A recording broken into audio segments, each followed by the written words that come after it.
그날이 생각나요.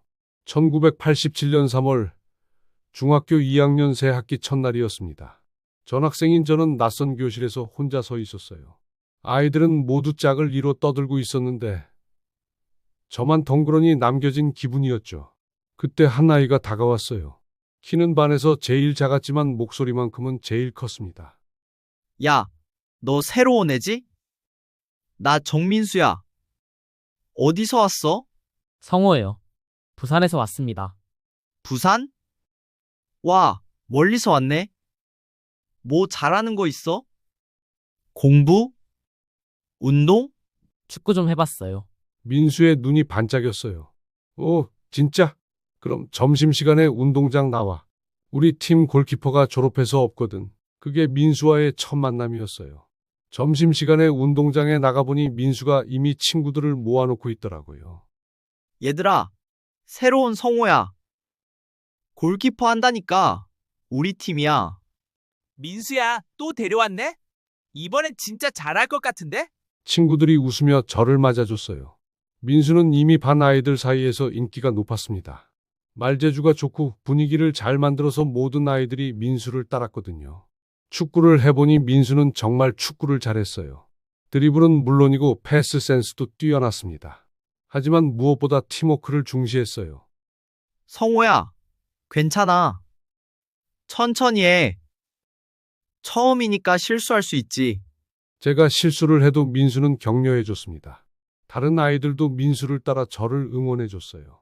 그렇게 저는 자연스럽게 반에 적응할 수 있었습니다. 수업 시간에 민수는 또 다른 모습이었어요. 선생님 질문에 재치 있게 대답하고 어려운 문제도 금방 풀어냈습니다. 특히 수학 시간엔 거의 모든 문제를 맞췄어요. 정민수, 이 문제 어떻게 풀었니? 선생님, 이렇게 하면 더 쉬워요. 민수가 칠판에 나가서 자신만의 풀이법을 설명할 때면 반 아이들이 모두 감탄했습니다. 저도 그런 민수가 부러웠어요. 야, 성호야, 너도 발표 좀 해봐. 맨날 조용히 있기만 하면 재미없잖아. 민수는 항상 저를 배려해줬습니다. 조용한 성격의 저를 친구들 앞으로 끌어내려고 노력했어요. 덕분에 저도 점점 적극적이 되어갔습니다. 방학이 되면 민수네 집에서 자주 놀았어요. 민수네는 동네에서 제법 큰 집이었습니다. 민수 아버지는 작은 공장을 운영하셨고 어머니는 저를 친아들처럼 챙겨주셨어요. 성호야, 또 왔구나. 민수랑 뭐하고 놀 거니? 게임하고 만화책 볼 거예요. 그래, 저녁도 먹고 가렴. 민수네 집에는 최신 게임기가 있었고 만화책도 가득했어요. 그때 민수가 장래희망 얘기를 했습니다. 성호야, 나는 커서 큰 사업가가 될 거야. 사업가? 응. 아빠처럼 공장만 하는 게 아니라 정말 큰 회사 만들 거야. 삼성이나 현대처럼 말이야. 중학생 나이에 그런 큰 꿈을 가진 민수가 대단해 보였어요. 나는 뭐가 될까? 넌 착하고 성실하니까 큰 회사 들어가면 될 것 같아. 나중에 내가 회사 차리면 너를 부사장으로 앉혀줄게. 진짜? 당연하지. 우리 평생 친구잖아. 그런 농담 같은 약속이 정말 진심으로 들렸어요. 고등학교 진학할 때도 민수와 같은 학교를 택했습니다. 성적으로는 더 좋은 학교에 갈 수 있었지만 민수와 함께 있고 싶었거든요. 야, 성호야. 우리 같은 반이면 얼마나 좋을까? 그러게 말이야. 3년 동안 같은 반이면 진짜 재밌을 텐데. 결국 다른 반이 됐지만 전혀 문제 없었어요. 쉬는 시간마다 만났고 점심은 항상 함께 먹었습니다. 방과 후엔 PC방에서 게임을 하거나 분식집에서 떡볶이를 먹으며 시간을 보냈죠. 고등학교 때의 민수는 더욱 특별했어요. 벌써 장사 감각을 보이기 시작했습니다. 야, 민수야, 너 어떻게 그런 생각을 했어? 뭐? 과자 파는 거 말이야. 나는 그런 아이디어가 어떻게 나와? 민수는 대형마트에서 과자를 대량으로 사다가 반 친구들에게 개별 판매했어요. 원가의 30% 정도 이익을 붙여서요. 선생님들 몰래 하는 일이었지만 워낙 똑똑하게 해서 절대 들키지 않았습니다. 이게 바로 사업이야. 수요가 있는 곳에 공급하는 거지. 수요? 공급? 친구들은 과자를 먹고 싶어 하는데 학교에서는 사 먹을 곳이 없잖아. 그럼 내가 가져다 주는 거야. 벌써 경제 개념까지 활용할 줄 알았어요. 저는 그런 민수가 정말 대단하다고 생각했습니다. 체육 시간엔 여전히 축구를 함께 했어요. 민수는 주장을 맡았고 저는 골키퍼였습니다. 다른 반과 시합을 할 때면 우리 팀이 거의 이겼어요. 민수의 리더십 덕분이었죠. 성호야, 골키핑 정말 늘었다. 이제 다른 학교 애들이랑 해도 될 것 같은데? 민수가 워낙 잘해서 내가 편한 거야. 뭘, 우리가 팀워크가 좋은 거지. 그때는 정말 행복했습니다. 매일매일이 즐거웠어요. 민수와 함께라면 뭘 해도 재밌었거든요. 졸업식 날 민수가 제게 진지하게 말했어요. 성호야, 우리 진짜 평생 친구하자. 당연하지. 뭔 일 있어도 서로 도와주고, 힘들 때 의지하고, 물론이야. 50년 후에도 우리는 친구야. 그때도 같이 축구할 수 있을까? 그럼 휠체어 축구해야겠네. 우리는 웃으며 약속했습니다. 그 약속이 얼마나 소중한지 그때는 몰랐어요. 하지만 지금 생각해보면 그날의 약속이 제 인생에서 가장 의미 있는 순간 중 하나였습니다. 대학교는 서로 다른 곳으로 진학했습니다. 저는 부모님 권유로 서울의 한 대학 경영학과에 들어갔고, 민수는 자신의 의지대로 부산의 상경계열 대학에 갔어요.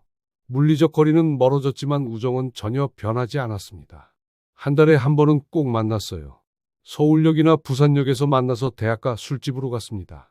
맥주 마시며 대학생활 얘기를 나누는 게 저희의 일상이었죠. 성호야, 서울 대학생활 어때? 여자친구 생겼어? 아직 없어. 공부하기도 바쁘고. 너는 어때? 나도 아직. 근데 말이야, 요즘 정말 재밌는 거라고 있어. 민수는 눈을 반짝이며 말했어요. 창업 동아리에 들어갔거든. 인터넷 관련 사업을 구상하고 있어. 역시 민수다운 선택이었습니다. 대학교 1학년 때부터 벌써 창업을 생각하고 있었거든요. 구체적으로 뭘 하는 동아리야? 온라인 쇼핑몰 만드는 거야. 아직 인터넷이 본격화되지 않았지만 앞으로 대박날 분야라고 생각해. 그때가 1999년이었어요. 인터넷이 막 보급되기 시작하던 시절이었습니다. 민수는 정말 시대를 앞서가는 안목이 있었어요. 벌써 그런 걸 생각하고 있었구나. 응. 교수님도 좋은 아이디어라고 하셨어. 동아리 친구들과 함께 실제로 웹사이트도 만들고 있어. 와, 대단하다. 나는 그냥 과제하고 시험 준비하기도 바쁜데. 너는 안정적인 게 좋잖아. 나는 도전적인 걸 좋아하고. 우리 성격이 달라서 더 좋은 거야. 그런 말을 하며 민수는 제 어깨를 두드렸어요. 서로 다른 길을 걸어가지만 여전히 서로를 이해하고 응원하는 사이였습니다. 2학년이 되면서 만나는 횟수는 조금 줄어들었지만 중요한 순간엔 항상 함께였어요. 제가 동아리에서 발표를 해야 할 때 민수가 서울까지 와서 응원해줬고, 민수가 창업 경진대회에 나갈 때는 제가 부산으로 내려가서 박수를 쳐줬습니다. 성호야, 고마워. 네가 와서 응원해주니까 힘이 나. 당연한 거지. 우리가 뭔 사이야. 군입 때도 비슷한 시기에 했어요. 저는 육군, 민수는 공군이었습니다. 부대가 달라서 자주 만날 수는 없었지만 편지를 꾸준히 주고받았죠. 민수의 편지는 언제나 희망에 가득 차 있었어요. 성호야, 제대하면 본격적으로 사업을 시작하려고 해. 군대에서도 계속 아이디어를 구상하고 있어. IT 분야가 정말 유망할 것 같아. 저도 답장을 보냈습니다. 민수야, 좋은 생각이야. 나는 제대하면 취업 준비할 거야. 서로 다른 길이지만 응원하자. 제대 후 첫 만남은 정말 감격스러웠어요. 2년 동안 떨어져 있었지만 우정은 전혀 변하지 않았습니다. 성호야, 많이 컸네? 군대에서 운동 많이 했구나. 너도 그렇고. 공군이라 좋겠더라. 뭘, 거기도 힘들었어. 근데 정말 많은 걸 배웠어. 조직 관리, 리더십 같은 것들 말이야. 민수는 제대 후에도 여전히 사업 얘기를 했어요.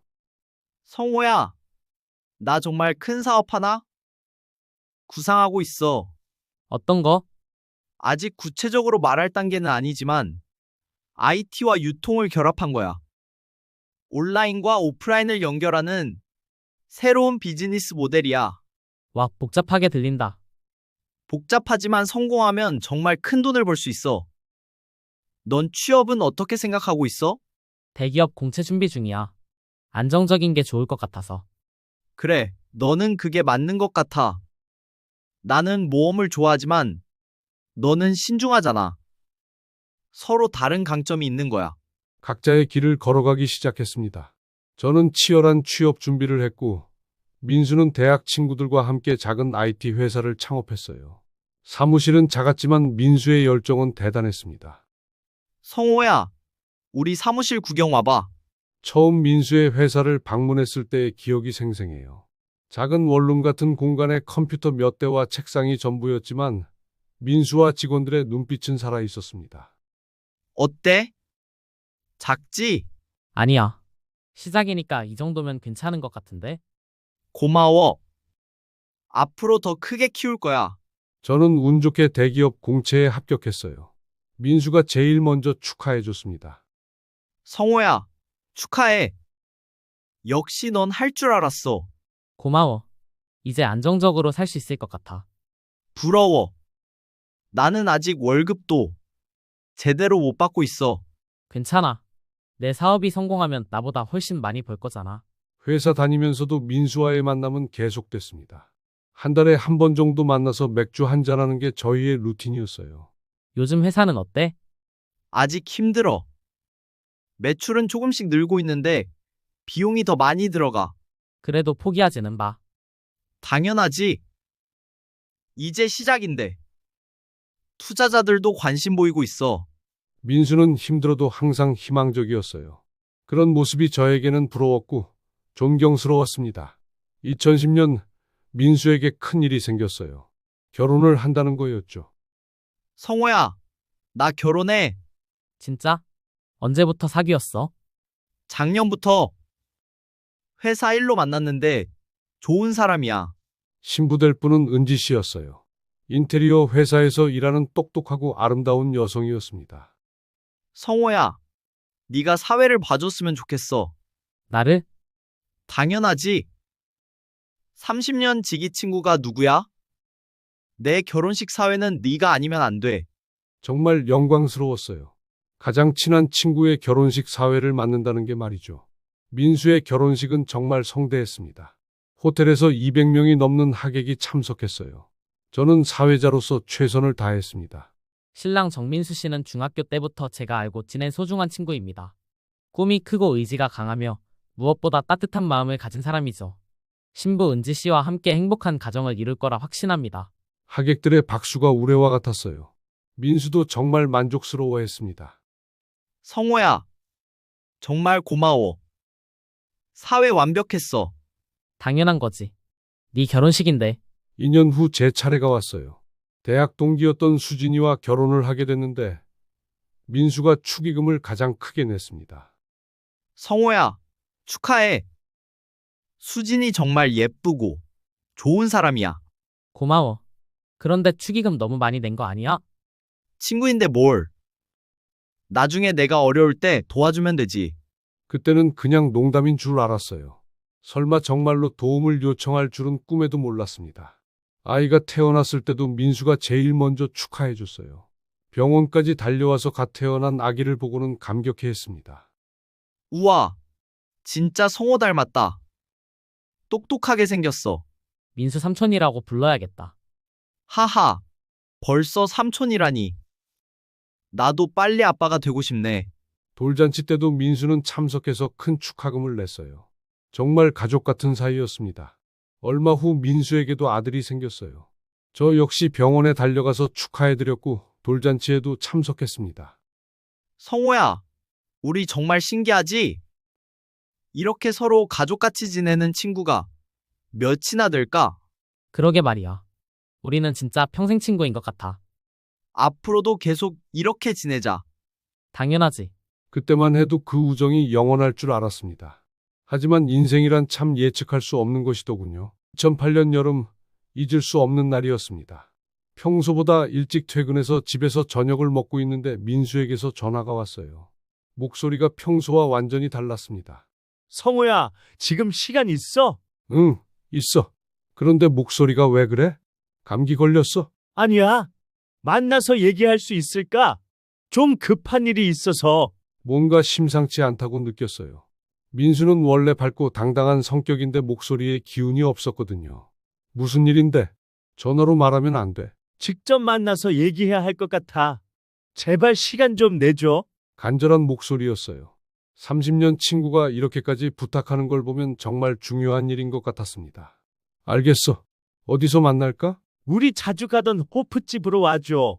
30분 후에. 전화를 끊고 나서도 계속 신경이 쓰였어요. 민수에게 무슨 일이 생긴 걸까?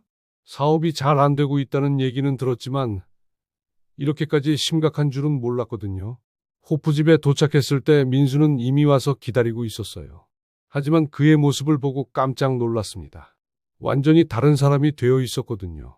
살이 많이 빠져서 얼굴이 홀쭉해졌고 눈 밑에는 짙은 다크서클이 있었어요. 머리도 많이 빠진 것 같았고 옷차림도 평소보다 초라했습니다. 민수야, 너 왜 이렇게 됐어? 많이 아픈 거야? 성우야, 고마워. 바쁜데 와줘서. 민수가 손을 내밀어 악수를 청했는데 손이 차갑고 떨리고 있었어요. 뭔 일인지 말해봐. 이상하잖아. 맥주부터 마시자. 민수가 맥주를 주문하고는 원샷으로 마셨어요. 그러고 나서야 입을 열기 시작했습니다. 성우야, 나 진짜 큰일 났어. 무슨 일인데? 회사가 망해가고 있어. 예상했던 얘기였지만 막상 들으니까 충격이었어요. 얼마나 심각한 거야? 투자금이 갑자기 끊어졌어. 투자자가 갑자기 마음을 바꿔버린 거야. 이대로 가면 정말 문 닫아야 해. 민수의 목소리가 떨렸어요. 직원들 월급도 3개월째 못 줬어. 사무실 임대료도 밀렸고 거래처 대금도 못 갚고 있어. 그렇게 심각했어? 왜 진작 말 안 했어? 어떻게 말해? 맨날 잘 될 거라고 얘기했는데. 민수가 고개를 숙였어요. 자존심이 강한 민수에게는 이런 상황이 정말 견디기 어려웠을 거예요. 그래서 나한테 뭘 원하는 거야? 한참을 망설이더니 민수가 말했어요. 성호야, 정말 미안해. 이런 부탁하기 정말 싫은데 돈을 좀 빌려줄 수 있을까? 역시 그런 얘기였어요. 하지만 얼마를 원하는지 들어보니 깜짝 놀랐습니다.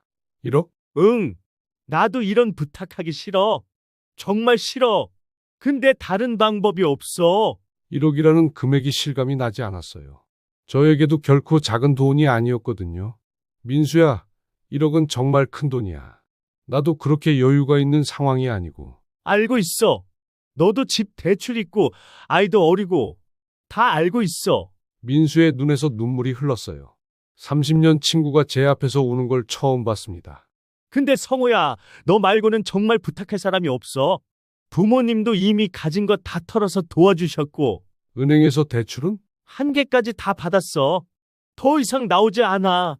정말 막다른 상황인 것 같았어요. 언제까지 필요해? 이번 주 안에 직원들 월급 줘야 해서. 갚을 수는 있어. 당연하지. 새로운 투자자를 만나고 있거든. 3개월, 길어도 6개월이면 갚을 수 있어. 확실해? 성우야, 내가 30년 친구한테 거짓말하겠어? 100% 확실해. 계약서도 거의 완성됐어. 민수가 가방에서 서류를 꺼내 보여줬어요. 정말 투자 계약서 같았습니다. 이자도 당연히 쳐서 줄게. 은행 이자보다 높게. 이자는 상관없어. 정말 갚을 자신 있어. 성우야, 나 언제 약속 어긴 적 있어?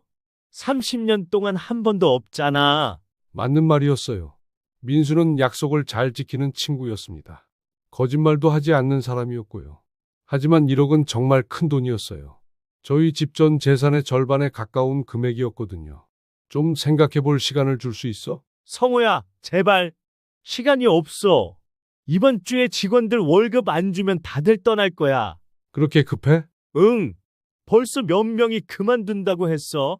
이번이 마지막 기회야. 민수가 제 손을 꽉 잡았어요. 성우야, 평생 부탁이야. 도와줘. 나중에 반드시 보답할게. 결국 마음이 움직였어요. 30년 친구가 이렇게까지 간절하게 부탁하는데 어떻게 외면할 수 있겠어요. 알겠어. 도와줄게. 진짜? 성우야, 정말 고마워. 평생 잊지 않을게. 민수가 제 손을 더욱 꽉 잡았어요. 정말 간절해하는 모습이었습니다. 집에 돌아가서 아내 수진이에게 상황을 설명했어요. 여보, 민수한테 돈을 빌려줘야겠어. 얼마? 1억. 수진이의 얼굴이 하얘졌어요. 1억이라고? 그 큰 돈을? 민수의 상황을 자세히 설명해 드렸어요. 수진이도 민수를 잘 알고 있었거든요. 그렇게 심각한 상황이었구나. 응? 30년 친구인데 어떻게 모른 척 하겠어? 하지만 1억은 너무 큰 돈이야. 우리도 여유가 없는데. 나도 알아. 하지만 민수가 거짓말할 사람이 아니야. 분명히 갚을 거야. 고민 끝에 수진이도 동의해 줬어요. 알겠어. 그런데 확실한 약속은 받아. 다음 날 은행에 가서 적금을 해지하고 비상금까지 모아서 1억을 준비했습니다. 정말 큰 결심이었어요. 민수를 만나서 돈을 건네주면서 말했어요. 민수야, 이거 우리 전 재산의 절반이야. 약속 꼭 지켜야 해. 성호야, 정말 고마워. 넌 내 평생 은인이야. 2개월 안에 꼭 갚을게. 서두르지 말고 확실하게 해. 투자자 미팅이 다음 주에 있어. 성사되면 바로 연락할게. 민수의 얼굴에 희망이 보였어요. 정말 곧 해결될 것만 같았습니다. 그때는 정말 빨리 갚을 줄 알았어요. 설마 이런 일이 벌어질 줄은 꿈에도 몰랐습니다. 처음 한 달은 민수에게서 정말 자주 연락이 왔어요. 거의 일주일에 두세 번은 전화를 받았습니다. 목소리도 한결 밝아져 있었고요. 성호야, 투자자 미팅 결과가 이번 주 금요일에 나와. 분위기가 정말 좋아. 그래? 잘 됐으면 좋겠다. 거의 확정된 것 같아. 조건도 우리가 원하는 대로 나올 것 같고. 다행이네. 그럼 곧 갚을 수 있겠구나. 당연하지. 조금만 더 기다려줘. 그때는 정말 희망적이었어요. 민수의 목소리에서 자신감이 느껴졌거든요. 2주 후에 또 전화가 왔어요. 성호야, 계약 진행 중이야. 변호사들이 검토하고 있어. 복잡하네? 응, 생각보다 까다로워. 근데 곧 끝날 거야. 그런 식으로 계속 진행 상황을 알려줬어요. 저는 민수를 믿고 기다렸습니다. 2개월째가 되자 연락이 조금 뜸해지기 시작했어요. 일주일에 한 번 정도로 줄어들었죠. 투자 계약이 생각보다 복잡하네. 조건 협상이 오래 걸려. 괜찮아. 급하게 하지 말고 제대로 해. 고마워, 이해해줘서. 다음 달 초에는 확정될 거야. 여전히 긍정적으로 말했지만 목소리에서 조금씩 불안감이 느껴지기 시작했어요. 3개월째 처음 약속한 기한이 지났습니다. 민수가 먼저 전화를 걸어왔어요. 성호야, 정말 미안해. 예상보다 시간이 더 걸려. 무슨 일이야? 투자자 쪽에서 갑자기 조건을 바꿔서 다시 협상하고 있어. 한 달만 더 기다려줘. 목소리에서 초조함이 느껴졌어요. 하지만 여전히 해결될 것처럼 말했습니다. 민수야, 괜찮아. 조급해하지 마. 고마워. 정말 고마워. 4개월째, 5개월째. 연락이 점점 더 뜸해졌어요. 제가 먼저 전화를 걸어도 잘 받지 않더라고요. 받아도 대화가 짧았습니다. 민수야, 어떻게 되어가고 있어? 아, 성호야. 미안해. 요즘 너무 바빠서 투자 건은 어떻게 되고 있는 거야? 아직 좀 더 시간이 필요할 것 같아. 구체적인 설명은 하지 않았어요. 그냥 시간이 필요하다는 말만 반복했습니다. 6개월째 처음 약속한 최대 기한도 지났어요. 이때부터는 정말 불안해지기 시작했습니다. 민수야, 우리 직접 만나서 얘기하자. 지금 상황이 어떤지 정확히 알고 싶어. 아, 그게 요즘 출장이 너무 많아서 출장? 어디로? 부산, 대구 새로운 투자자들 만나러 다니고 있어. 뭔가 이상했어요. 말이 어색하고 구체적이지 않았거든요. 7개월째부터는 연락이 거의 끊어졌습니다. 제가 전화해도 받지 않고 문자도 답장이 없었어요. 가끔 받을 때가 있었지만 대화는 점점 짧아졌습니다.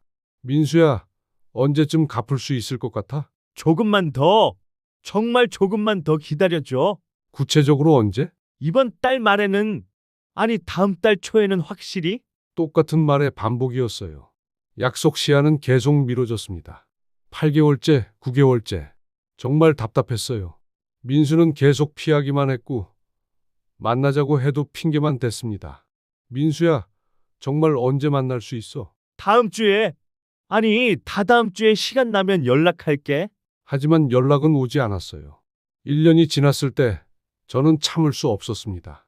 민수 회사에 직접 찾아가기로 했어요. 그런데 가보니 사무실이 완전히 비어 있더라고요. 여기 정민수 대표 계신가요? 건물 관리사무소 직원에게 물어봤어요. 아, 그분들 한 달 전에 이사 가셨어요. 이사요? 어디로 가셨는지 아세요? 모르겠어요. 연락처도 안 남기고 급하게 가셨어요. 충격이었어요. 회사를 다른 곳으로 옮겼다는 얘기를 전혀 듣지 못했거든요. 바로 민수 집으로 전화해봤는데 받지 않았어요. 집에 직접 가보니 거기도 마찬가지였습니다. 옆집 아주머니, 민수네 언제 이사 갔나요? 한 달 전쯤? 정확히는 모르겠는데 어느 날 갑자기 없어졌어요. 어디로 갔는지 아세요? 전혀 모르겠어요. 인사도 없이 가버렸어요. 완전히 연락이 두절된 상황이었어요. 휴대폰도 꺼져 있고 이메일도 답이 없었습니다. 그제야 깨달았어요. 민수가 의도적으로 저를 피하고 있구나. 아니, 도망간 거구나. 집에 돌아와서 수진이에게 말했어요. 여보, 민수가 잠적했어. 뭐라고? 연락이 아예 안 돼? 응? 회사도 이사했고 집도 이사했어. 전화번호도 바꾼 것 같고 수진이의 얼굴이 창백해졌어요. 그럼 우리 돈은 어떻게 돼? 모르겠어. 찾을 수 있을지. 그날 밤 한숨도 잘 수 없었습니다. 돈이 아까워서가 아니라 30년 우정이 이렇게 허무하게 끝나는 게 믿어지지 않았거든요. 다음 날부터 민수를 찾기 위해 온갖 노력을 다했어요. 공통 친구들에게 연락해서 민수 소식을 물어봤지만 아무도 모르더라고요. 민수 연락처 혹시 알아? 어? 나도 요즘 연락 안 돼. 언제부터인지 전화도 안 받고. 이상하네. 민수가 원래 그런 애가 아니었는데 모든 친구들이 비슷한 반응이었어요. 민수는 저뿐만 아니라 다른 친구들과의 연락도 모두 끊은 상태였습니다. 사설탐정에게도 의뢰해봤어요. 사람 찾는 일이 가능한가요? 가능하긴 하지만 시간과 비용이 많이 들어요. 그리고 성인이 의도적으로 숨어 있다면 더 어렵고요. 비용이 얼마나 들까요? 월 200만 원 정도는 각오하셔야 해요. 결국 포기할 수밖에 없었어요. 1억을 찾기 위해 또 다른 돈을 계속 쓸 수는 없는 노릇이었거든요. 민수 부모님께도 연락해봤지만 소용없었어요. 민수 어머니, 성호예요. 아, 성호야. 오랜만이네. 민수 어디 있는지 물어보려고. 네, 요즘 연락이 안 돼서요. 우리도 몰라. 한 달 전부터 연락이 끊어졌어. 무슨 일 있나 봐. 민수는 부모님과의 연락도 끊은 상태였어요. 정말 완전히 사라진 거였습니다. 한참 후에야 민수 소식을 들었어요. 우연히 만난 고등학교 동창에게서였습니다. 성우야, 민수 소식 들었어. 아니, 요즘 연락이 안 돼서. 민수 제주도 갔어. 거기서 펜션 한다던데. 제주도? 언제? 작년에 봤어. 완전 다른 사람 됐더라. 그 말을 듣고 바로 제주도행 비행기표를 끊었어요. 며칠간 휴가를 내고 민수를 찾아 헤맸습니다. 여러 펜션을 찾아다니며 물어봤어요. 드디어 한 작은 펜션에서 민수를 발견했습니다. 펜션 앞에서 청소를 하고 있는 민수를 봤을 때의 충격을 지금도 잊을 수 없어요. 살이 많이 찌고 머리가 반쯤 빠진 완전히 다른 사람이 되어 있었습니다. 민수야. 민수가 돌아봤을 때 표정이 얼어붙었어요. 완전히 당황한 얼굴이었습니다. 성호야, 어떻게 여기를? 찾기 힘들었어. 왜 연락을 끊었어? 민수는 대답하지 않았어요. 그냥 고개만 숙이고 있었습니다. 내 돈 얘기해야겠지. 미안해? 미안하다고? 그게 다야? 돈 없어. 없다는 게 무슨 말이야? 사업 망했어. 투자도 다 실패했고 남은 거 하나도 없어. 민수의 목소리에는 완전히 기운이 없었어요. 예전에 당당하고 자신감 넘치던 모습은 어디에도 없었습니다. 그래서 도망친 거야? 30년 친구한테? 미안해? 정말 미안해. 사과만 반복할 뿐 구체적인 해결책은 전혀 제시하지 않았어요. 언제부터 갚을 생각이 없었던 거야? 그런 게 아니야. 정말 갚으려고 했어. 거짓말하지 마. 연락도 끊고 이사까지 했으면서. 민수는 아무 말도 못했어요. 변명할 여지가 없었죠. 이 펜션은 누구 돈으로 한 거야? 처가에서 도와줬어. 그럼 돈이 있는 거잖아. 아니야. 겨우 생활하는 정도야. 진실인지 거짓인지 알 수 없었어요. 하지만 민수의 모습을 보니 정말 궁핍해 보이긴 했습니다. 앞으로라도 갚을 생각은 있어. 시간을 좀 더 줘. 펜션이 잘 되면. 또 미래 이야기였어요. 구체적인 계획은 전혀 없어 보였습니다. 민수야, 솔직히 말해. 갚을 의지가 있어? 없어? 한참을 망설이더니 민수가 말했어요. 모르겠어. 솔직히 잘 모르겠어. 그 순간 모든 걸 포기했어요. 민수에게는 더 이상 저를 친구로 생각하는 마음도 빚을 갚으려는 의지도 없다는 걸 깨달았거든요. 알겠어. 더 이상 연락 안 할게. 성호야, 우리 이제 남이야. 30년 친구는 여기서 끝. 그렇게 민수와의 마지막 대화가 끝났어요. 제주도에서 돌아오는 비행기 안에서 울었습니다. 30년 우정이 이렇게 허무하게 끝난다는 게 믿어지지 않았어요. 돈보다는 배신감이 더 컸습니다. 집에 도착해서 수진이에게 모든 상황을 설명했어요. 민수를 찾았어. 정말? 돈은 받았어? 못 받을 것 같아.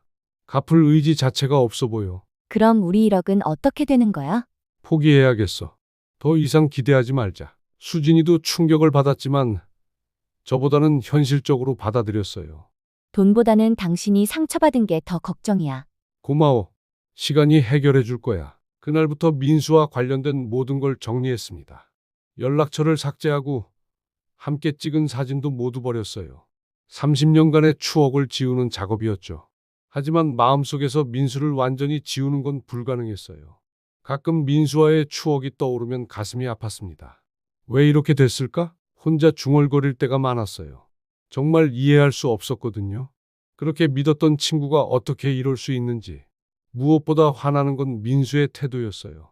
진심으로 사과하지도 않았고 해결하려는 노력도 보이지 않았습니다. 그냥 미안하다는 말만 반복했을 뿐이에요. 30년 우정이 고작 이 정도였나? 정말 허탈했어요. 제가 일방적으로 친구라고 생각했던 건 아닐까 하는 의심도 들었습니다.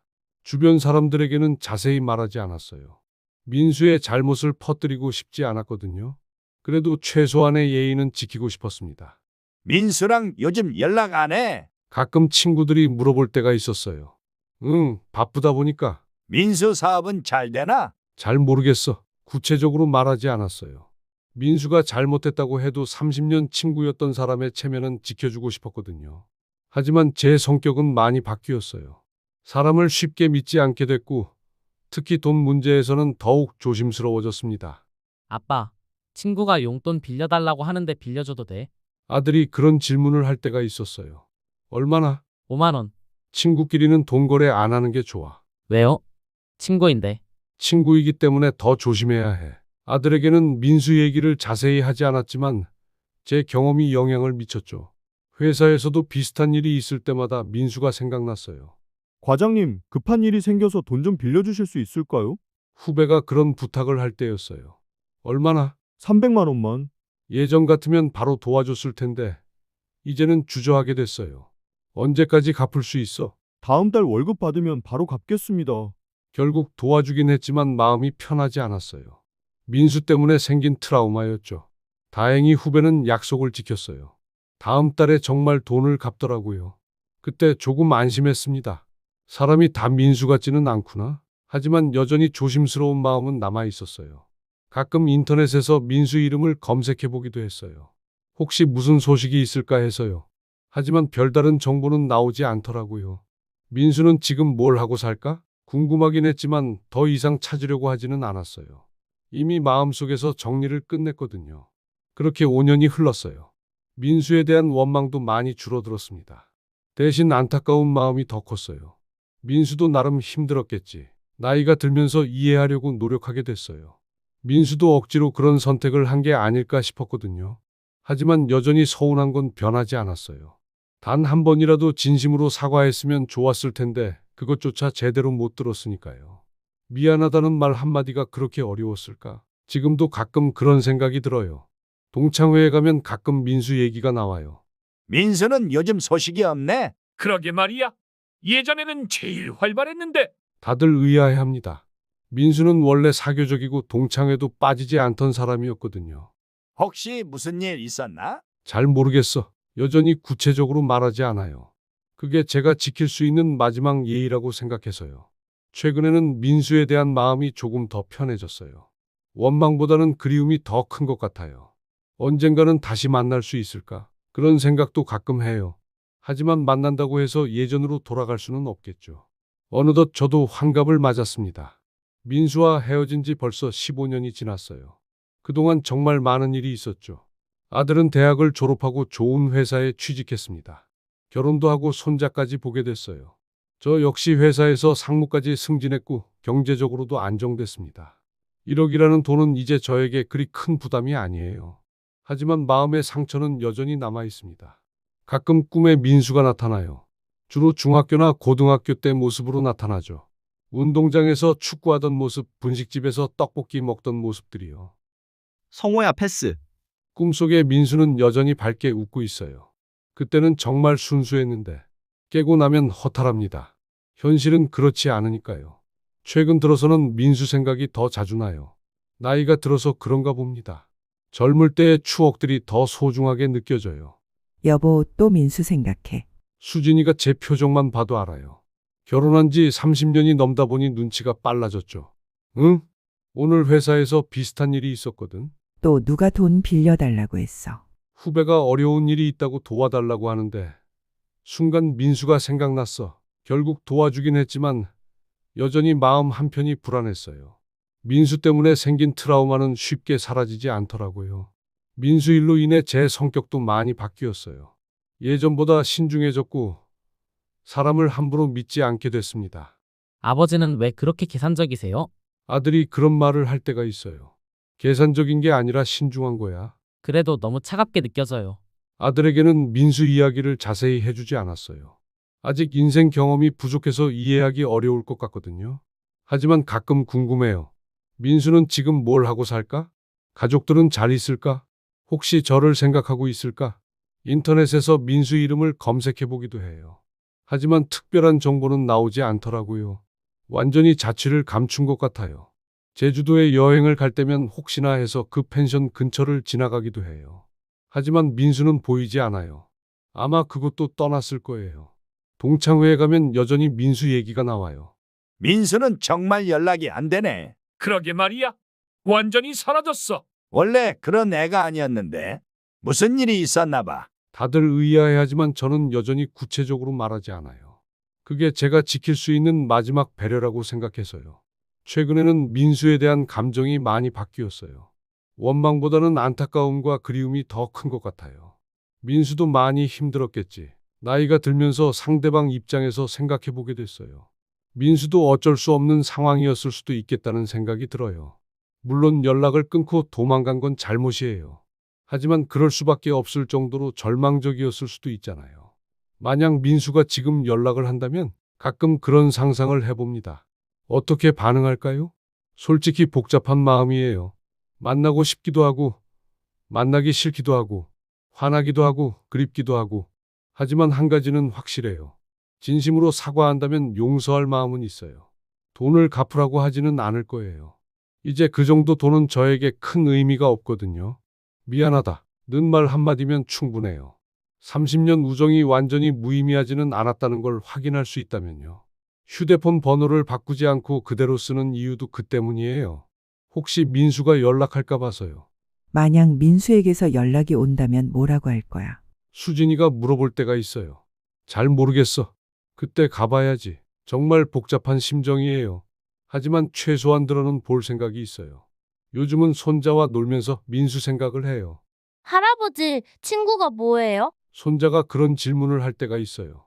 친구는 서로 도와주고 아껴주는 사람이야. 할아버지 친구는 많아요? 응. 진짜 친구는 많지 않아. 왜요? 진짜 친구가 되기는 어려운 거야. 손자는 아직 이해하지 못하겠지만 언젠가는 알게 될 거예요.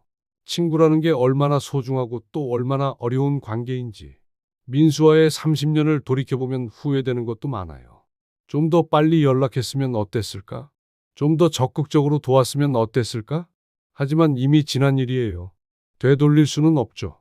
지금은 그냥 민수가 건강하게 잘 살고 있기를 바라는 마음뿐이에요.